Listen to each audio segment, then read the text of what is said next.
السلام علیکم ورحمۃ اللہ وبرکاتہ۔ آج ہم دیکھ رہے ہیں غیر افسانوی ادب۔ غیر افسانوی ادب کے اندر ہم وہ ادب تخلیق کرتے ہیں جو کہ تخلیقی نہیں ہوتا۔ افسانوی ادب کے اندر ہم جو ادب تخلیق کرتے ہیں وہ تخلیق پر ہوتا ہے، یعنی ہم اس کو تخلیق کرتے ہیں۔ اس کے اندر ہے سوانح عمری۔ اردو ادب کی پہلی سوانح عمری جو ہے وہ حیات سعدی مولانا الطاف حسین حالی۔ آپ بیتی جو ہے وہ ہے کالا پانی۔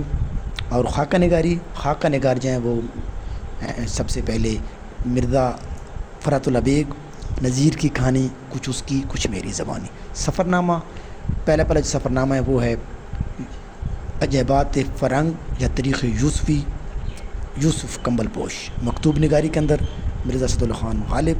طنز و مزاح کے اندر اکبر اعلی آبادی، اور مضمون نگاری کے اندر سر سید احمد خان۔ کوشش کریں کہ آپ ہمارا چینل سبسکرائب کریں تاکہ آپ کو تیاری آسانی کے ساتھ کروائی جائے۔